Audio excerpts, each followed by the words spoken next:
Bismillahirrahmanirrahim. Assalamualaikum warahmatullahi wabarakatuh. Alhamdulillah, rekan-rekan mahasiswa bertemu kembali di mata kuliah pengantar studi Islam. Kali ini kita membahas materi yang terakhir. Tidak terasa ya, sudah di penghujung semester. Di materi yang terakhir ini, yang ke-12 ini, kita membahas dinamika Islam kontemporer.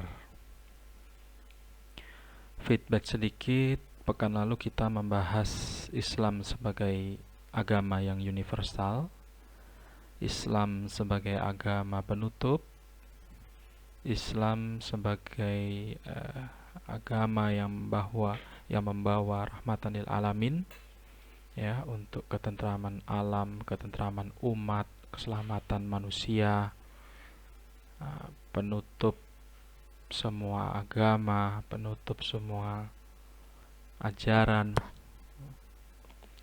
Nah, ini di materi ke-12 ini adalah lanjutannya, ya, lanjutannya.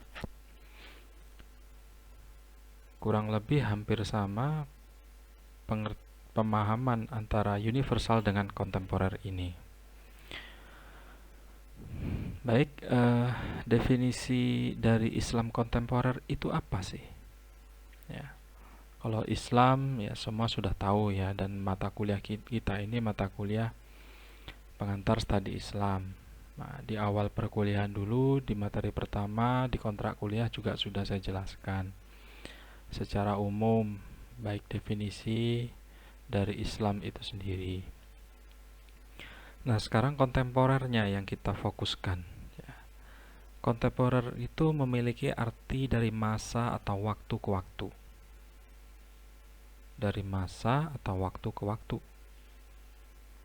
Nah, makanya buku saya yang berjudul Pendidikan Agama Islam dalam Perspektif Islam Kontemporer, nah, itu tidak hanya membahas satu topik saja, satu topik tema, tapi beberapa topik tema. Ya, Islam beragama dalam keanekaragaman, Islam beragama dalam keberagamaan, kemudian ijtihad juga dibahas di situ. Nah, itu semua adalah topik-topik inti dari studi Islam itu sendiri.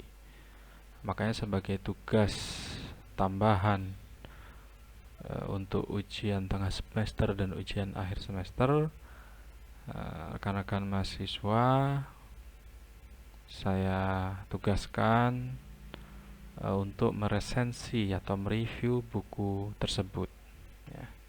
Sambil belajar bagaimana meresensi buku, seperti yang sudah saya berikan contohnya, juga kemudian sambil membaca, ya, karena masih di tahun 2021 ini hasil penilaian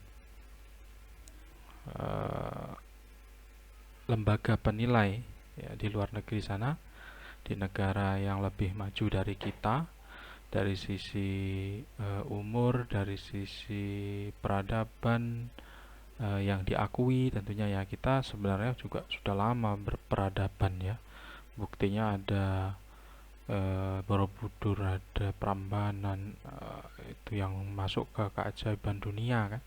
Kalau tidak berperadaban, masyarakat di bumi Nusantara ini waktu itu tidak akan ada bangunan candi sebesar dan semegah itu, yang pada saat zaman sekarang pun itu juga masih sulit untuk dinalar akal.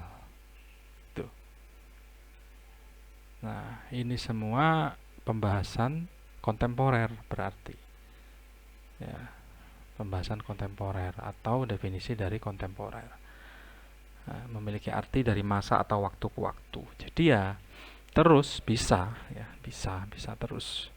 Kemudian Islam kontemporer itu apa definisinya? Yaitu agama, ya, yang diajarkan oleh Nabi Muhammad SAW pada masa lampau dan berkembang hingga sekarang. Contohnya apa yang sudah kita bahas di setiap pertemuan itu ya. Misal hukum Islam itu sendiri, syariat, ya, kemudian hukum adat yang berada di sosial masyarakat kita. Hukum syariat saja misalnya ya. Definisi dari berjudi dalam hukum syariat, hukum Islam itu jelas haram, ya kan? Tapi kan haram pada saat turunnya ayat maupun hadis, asbabun nuzul dan asbabul wurud. Kalau hadis asbabul wurud, kalau Al-Quran itu asbabun nuzul, itu konteksnya masih umum sekali. Dan itu judi, misalnya ngadu ayam jago, lah di Arab tidak ada ayam kan gitu ya. Nah, kemudian bagaimana mengilustrasikannya, baik itu di masa lampau maupun di masa sekarang, dan yang terus berkembang di masa yang akan datang. Itu namanya Islam kontemporer. Jadi bisa di semua zaman, bisa di semua masa. Tuh. Jadi Islam kontemporer itu adalah gagasan untuk mengkaji kemampuan Islam dalam memberikan solusi kepada temuan-temuan di semua dimensi kehidupan dari masa lampau hingga sekarang. Jadi ada gagasan, ada kajian, ada pemberian solusi dari setiap permasalahan-permasalahan, temuan-temuan permasalahan di seluruh dimensi kehidupan. Ya. Nah, makanya urutannya itu kan ada juga di dalam fikih, usul fikih itu kiasan dari yang dihukumi, dari asal hukumnya. Tuh. Jadi intinya definisi dari Islam kontemporer itu adalah gagasan atau kajian atau pemberian solusi ya dalam temuan-temuan masalah di kehidupan manusia dari masa lampau hingga masa sekarang dalam perspektif Islam, dalam kacamata Islam. Kalau dalam perspektif Islam, dalam kacamata Islam, maka rujukan utamanya adalah Al-Quran. Yang kedua hadis. Tuh. Kemudian pluralisme sekarang. Nah, apa kaitannya dengan kontemporer? Nah, ada kaitannya nanti.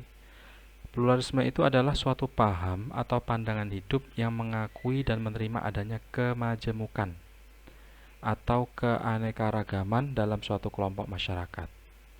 Contoh agama, suku, ras, adat istiadat dan lain-lain. Nah, apa hubungannya, apa korelasinya dengan kontemporer? Karena kontemporer itu tadi definisinya adalah mengkaji, ya, memberi solusi, ya, mengadakan temuan-temuan di semua dimensi dalam kehidupan sosial dari masa dulu sampai sekarang, yang kesemuanya itu pasti ada perbedaan, yang kesemuanya itu pasti ada kemajemukan, keanekaragaman, itu disebut dengan pluralisme. Tuh.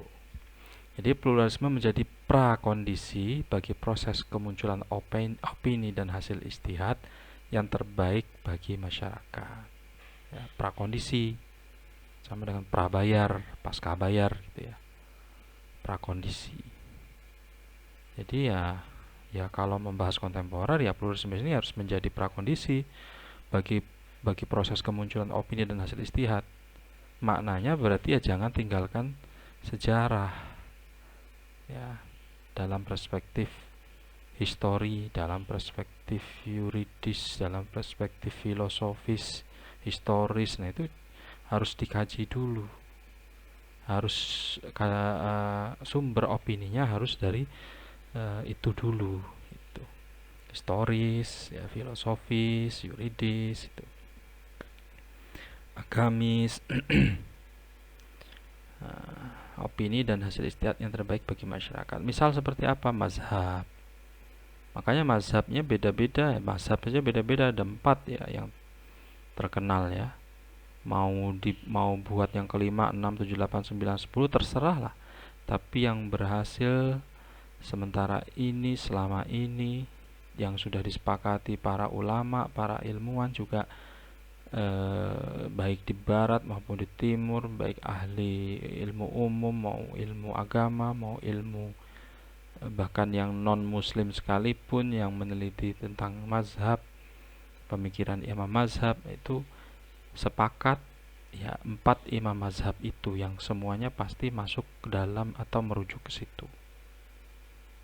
Itu ya. Nah, itu aja berbeda-beda imam mazhab ya. Ada yang wudunya rambutnya dibasuh semua, ada yang cukup hanya ujungnya saja, ada sholatnya bersedekapnya di atas pusar, di bawah pusar, di dada, ada yang setelah iktidal diangkat tangannya, dilipat tangannya, atau diluruskan tangannya. Itu semua perbedaan, itu semua keanekaragaman, itu semua kemajemukan. Kan bisa dibantah, Ustaz. Iya, dibantah. Tapi dibantahnya pun juga dengan keilmuan, juga dengan opini yang tadi itu, prakondisi. Ya. Dengan opini atau pemahaman berdasarkan rujukan. Rujukan utamanya, sumber utama Al-Quran dan Hadis, berdasarkan historis, berdasarkan hukum yang berlaku yang ada dari Al-Quran dan Hadis juga, kan gitu. Nah, kemudian akhirnya lahirlah aliran-aliran ya, terutama setelah masa kekhalifahan Ali bin Abi Thalib. Sudah banyak muncul aliran-aliran ya, sudah dinasti Umayyah, Muawiyah, Abbasiyah, lahir Islam, aliran-aliran Islam Khawarij, Syiah, Sunni, Maturidi, Jabariyah. Itu semua ya kalau rekan-rekan mahasiswa di kelas ini ada yang ingin membuat juga aliran Islam baru apa misalnya, selama tidak bertentangan dengan Islam dan itu memang baru, ada pengikut, ya monggo. Seperti yang di Ponorogo itu kemarin kita bahas kan, ada sebuah kelompok aliran kepercayaan yang oleh gurunya diprediksi tahun 2020-2021 Ponorogo bagian selatan atau ada kiamat, maka hijrah, semua ditinggalkan, rumah, tanah, harta benda ditinggalkan, semuanya hijrah ke Malang gitu. Memang kiamatnya hanya lokal saja gitu ya. Itu namanya bencana, bukan kiamat ya. Nama kiamat itu ya berakhirlah semua kehidupan, berakhirlah bumi ini. Di ayatnya itu kan gunung itu berterbangan bagaikan kapas gitu. Kena Semeru aja yang masih abunya sudah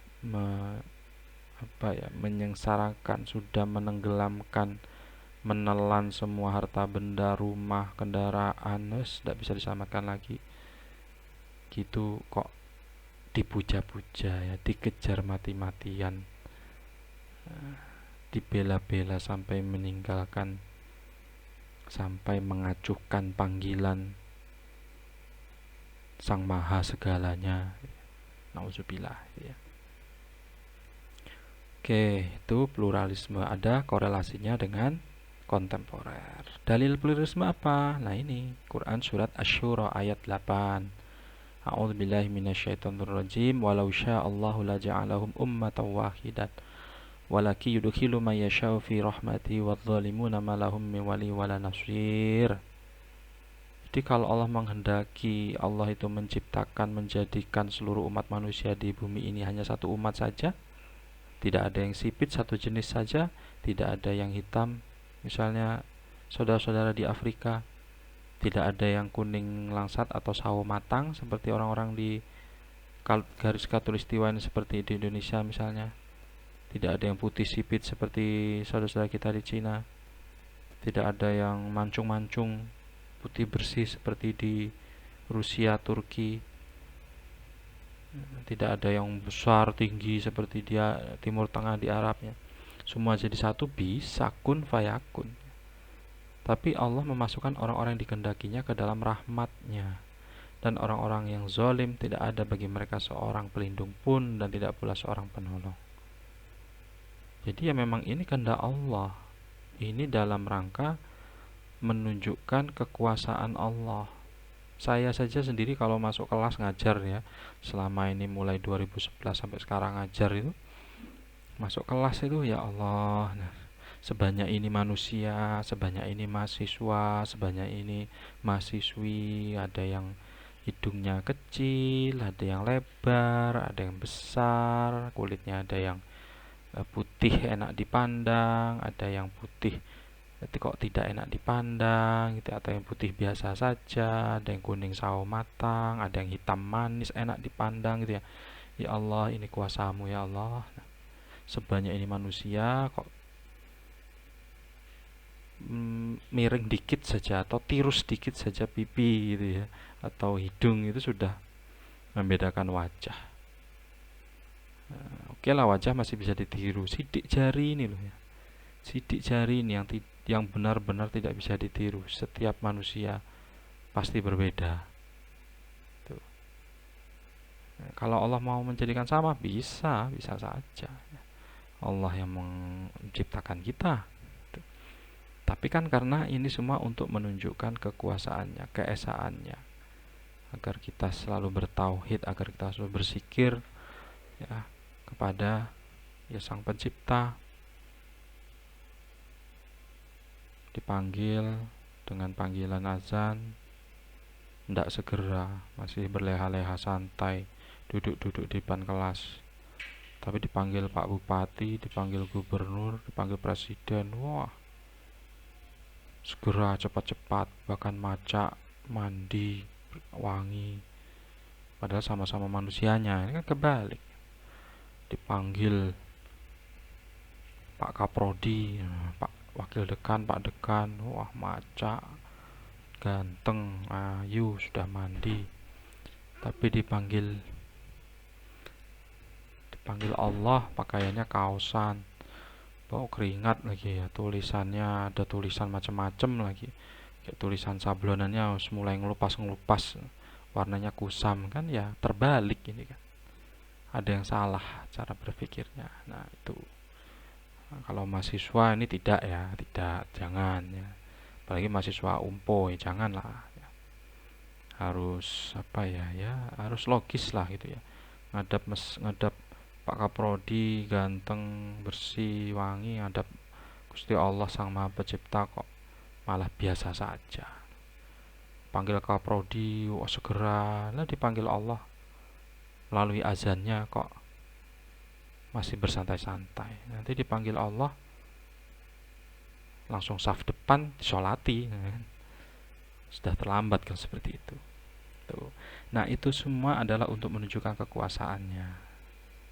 Ditegaskan kemudian dari sekian banyak keanekaragaman itu ya, dari sekian banyak umat, kelompok, masyarakat, nah yaitu mana kelompok yang zalim ya, mana kelompok yang zolim, mana kelompok yang dirahmati, mana kelompok baik, mana kelompok tidak baik gitu ya. Nah itu semua tidak bisa bercampur ya. Dan Allah tidak melindungi kezoliman. Mereka tidak ada bagi mereka seorang pelindung pun dan tidak pula seorang penolong. Tuh. Kana zahuqa itu ya. Innal batila kana zahuqa. Ini dalil pluralisme, ini dalil perbedaan, ini dalil keanekaragaman, kemajemukan. Tuh. Jadi ya harus menerima perbedaan, kemajemukan, keanekaragaman. Saya saja yang kecil, kelompok kecil ya, keluarga aja ya, istri, anak 3 itu beda-beda, anak 3 itu. Apalagi waktu baru nikah, yang indah-indah, indahnya nikah itu ya 6 bulan 1 tahun lah. Setelah itu ya harus lebih indah lagi dengan cara masing-masing, dengan cara menyatukan cara yang berbeda dua orang suami istri ini dijadikan satu agar supaya bisa menjadi satu cara dan menjadi luar biasa. Nah, kalau dulu itu sendiri ya dianggap paling baik caranya, enjoy dengan kesendirian. Ini sudah ada pasangan sah ya, cita-cita sehidup semati sesurga gitu ya. Nah, semua jadikan ladang ibadah, semua dijadikan ladang sedang amal ibadah. Sabar dengan kemajemukan keanekaragaman itu ibadah. Perbedaan dengan pasangan suami istri itu sabar ibadah. Sholat jamaah tadinya sendiri keutamaannya satu, dapat pahala satu, jamaah di rumah dapat lebih dari 127. Yang laki-laki ya, diwajibkan diutamakan di masjid, lebih dapat lagi yang lebih baik gitu ya. Apalagi didik anak-anak ya, memberi sandang, pangan, papan juga ibadah. Itu semua majemuk, semua berbeda semua. Kemudian sekarang terorisme dan jihad. Nah, ini juga bagian dari kontemporer yang harus diluruskan, harus dibenahi pemahamannya. Secara bahasa kata terorisme berasal dari kata to terror dalam bahasa Inggris ya. Dalam bahasa Latin kata ini disebut terere yang berarti gemetar. Karena teroris itu kan membuat gemetar, membuat takut, membuat was-was dulu ya. Sekarang ada bom malah dideketi, malah ditonton gitu. Kata terere adalah bentuk kata kerja, verb, dan kata terorem yang berarti rasa takut yang luar biasa. Teror atau terorisme selalu diidentik dengan kekerasan. Ingat, terorisme atau jihad. Teror itu apakah jihad? Terorisme itu apakah berjihad? Teror atau terorisme selalu identik dengan kekerasan. Sedangkan kata jihad terambil dari kata jahad yang berarti letih atau sukar. Jadi kalau memaknai jihad letih atau sukar itu dalam kekerasan, ya kekerasan sosial, kekerasan masyarakat, bom, membunuh, mengancam, itu bukan dari letih dan sukar. Ya, letih sukar yang negatif konotasinya ya. Bagi mereka ya, padahal itu bukan letih sukar tapi merusak gitu ya. Bukan bersusah-susah, bukan bersukar-sukar, bukan berletih-letih tapi merusak. Jadi jihad memang sulit dan menyebabkan keletihan. Jihad ilmu, ya jihad menuntut ilmu, letih, sulit, ya. 1 4 tahun, SD 6 tahun, kok ndak selesai-selesai, kok ndak barbar, ya. Tugasnya banyak, ya. Waduh, apalagi dikejar deadline, apalagi yang samping kerja, ya. Apalagi yang sudah berkeluarga, wah, sangat-sangat sukar, sangat-sangat letih, ya. Letih pikiran, letih tenaga, nah, tapi dihibur oleh ayat yang lain kan, fa inna ma'al usri yusra, inna ma'al usri yusra, fa inna ma'al usri yusra. 2 kali pengulangan, sesungguhnya setelah kesulitan, setelah keletihan, setelah kesukaran ada kemudahan. 2 kali itu, sesungguhnya setelah kesusahan ada kemudahan. Bersusah-susah dahulu, bersenang-senang kemudian. Bersakit-sakit dahulu, bersenang-senang kemudian. Ya. Jihad adalah merupakan ruh dan spirit utama bagi keseluruhan perjuangan Islam yang mengantarkan Islam menjadi Al-Furqan, benar-benar tampil beda dari jahiliyah, sebagai petunjuk ya dari jahiliyah, dari kebodohan, sebagai penerang minaz zulumati ilan nur, dari yang gelap, yang bodoh, yang tidak tahu menjadi tahu. Tuh. Nah, kemudian kaitannya dengan kontemporer apa? Walaupun kontemporer itu dari masa atau waktu ke waktu ya, yang memberikan solusi, yang memberikan kajian, yang memberikan temuan, tapi itu semua adalah hal yang baik-baik, yang positif. Bukan justru sebaliknya negatif. Ya, semua itu yang kesemuanya itu untuk pengetahuan, untuk pemahaman, untuk kemaslahatan umum. Teror atau jihad positif. Teror atau berjihad memengaruhi hawa nafsu. Jadi kalau memang teror untuk jihad positif, melawan keras, melawan hawa nafsu, amarah, melawan hawa nafsu untuk tidak berbuat baik, melawan hawa nafsu untuk berbuat buruk, melawan hawa nafsu bisa bangun tengah malam berzikir ya, tahajud, bangun subuh untuk meraih dunia dan seisinya, sak presiden-presidennya, sak mobil mewahnya, sak rumah mewahnya ya. Sholat fajar itu kan, sholat qobliyah subuh. Nah, itu sangat-sangat memerangi itu, apalagi kalau habis lembur kan, berat itu. Nah, harus ada kekerasan untuk melawan itu. Harus ada planning manajemen untuk melawan itu, untuk mengistiqomahkan itu. Oh, tidur tidak lebih dari jam 10 malam, jam 9. Oh, berwudu, minta sama Allah dibangunkan tengah malam. Oh, tidur sedikit, 10 menit, 15 menit sebelum zuhur. Sebelum zuhur, sunnah kan seperti itu. Teror berjihad memengaruhi kebodohan, kemiskinan, dan keterbelakangan umat Islam dalam pentas kehidupan bermasyarakat dan bernegara.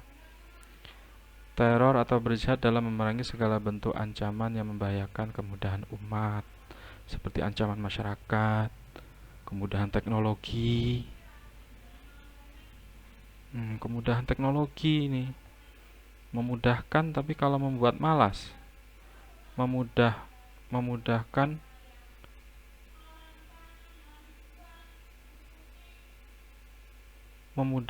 kalau membuat malas, memudahkan kalau membuat bodoh. Ini kan harus diperangi. Tuh. Teror atau berjihad memerangi keterpurukan umat, baik dari segi intelektual maupun muamalah sosial. Teror berjihad mengantisipasi serta mengimbangi tipu daya politik dan diplomasi kaum kafir dalam upaya memurtadkan umat Islam, menjauhkan umat dari ajaran Islam, memecah belah Islam agar mudah menjadi santapan mereka. Na'udzubillah. Ya, nah sekarang ini kita gampang dipecah belah. Apalagi orang, manusia, suatu kelompok itu kalau makin paham, makin diberi ilmu, makin diberi pengetahuan, itu makin banyak yang merasa pintar, makin banyak merasa benar. Tuh. Nah, ini pembahasan dinamika Islam kontemporer ya. Jadi silakan rekan-rekan mahasiswa di materi terakhir ini masih ada yang belum dipahami, silakan ditanyakan di Google Classroom di kolom komentar. Saya akhiri, wassalamualaikum warahmatullahi wabarakatuh.